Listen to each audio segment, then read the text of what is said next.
ការមករដូវលើកដំបូងអាចធ្វើឲ្យអ្នកមានអារម្មណ៍រអើយបន្តិចហើយវាមានអីទេវាជារឿងធម្មតាដែលអ្នកមានអារម្មណ៍បែបនេះកាលពីនៅពេលនោះខ្ញុំប្រកាសជាមានអារម្មណ៍អញ្ចឹងប៉ុន្តែវាក៏អាចធ្វើឲ្យយើងរំភើបដែរព្រោះវាជារយៈពេលដ៏សំខាន់មួយក្នុងដំណើរជៀនទៅភាពពេញវ័យរបស់អ្នក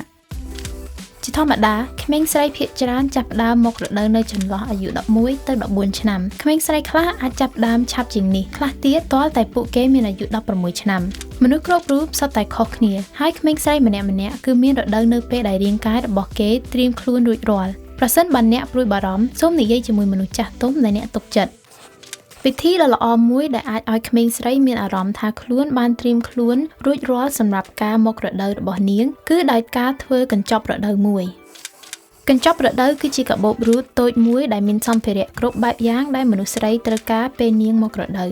នាងអាចយកវាតាមខ្លួនគ្រប់ទីកន្លែងដែលនាងធ្វើដំណើរទៅដូចនេះនាងត្រៀមខ្លួនរួចជានិច្ចនៅខាងក្នុងកញ្ចប់រដូវនាងអាចផ្ទុកផលិតផលសម្រាប់មករដូវមួយចំនួនដូចជាសម្លីអនាម័យសម្លីអនាម័យគឺប្រើដើម្បីទ្រស្រូបយកឈាមនៅពេលដែលក្មេងស្រីកំពុងមករដូវការមានក្រដាសអនាម័យនៅក្នុងកញ្ចប់រដូវក៏ជាគំនិតល្អមួយដែរគឺវាអាចជួយសម្រាប់ក្រុមខ្ចប់សម្លីអនាម័យដែលប្រើរួចមុនពេលចោលទៅក្នុងធុងសំរាមមានខោទ្រនាប់ស្អាតមួយក៏ពិតជាមានប្រយោជន៍ដែរក្រែងលោត្រូវការ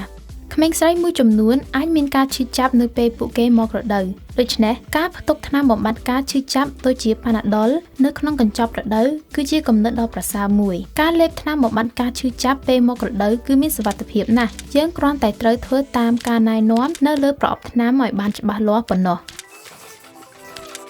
ខ្ញុំតែងតែទុកកញ្ចប់រដូវរបស់ខ្ញុំនៅក្នុងកាបូបខ្ញុំជានិច្ចវាជួយឲ្យខ្ញុំមានភាពជឿជាក់និងត្រៀមសម្រាប់ដរាបណាដែលខ្ញុំមករដូវការរៀនអំពីរដូវនិងអ្វីដែលត្រូវរំពឹងទុកនៅពេលអ្នកមករដូវក៏អាចជួយឲ្យអ្នកមានអារម្មណ៍ថាអ្នកត្រៀមខ្លួនរួចជាស្រេចសម្រាប់ពេលវាកើតឡើង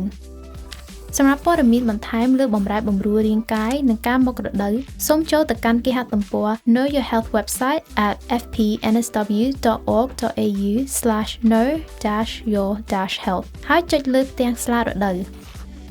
ឬតាក់ទងមកកាន់ Family Planning New South Wales តាមរយៈទូរស័ព្ទលេខ13006588886សម្រាប់ការផ្ដល់ឲ្យវាទោដោយឥតគិតថ្លៃនិងមានការរក្សាភាពសម្ងាត់ប្រសិនបើលោកអ្នកចង់និយាយជាភាសារបស់លោកអ្នកសូមទូរស័ព្ទតាក់ទងមកកាន់សេវាកម្មបកប្រែតាមលេខ13 14 50និងសូមភ្ជាប់ទៅសេវា Family Planning New South Wales Talkline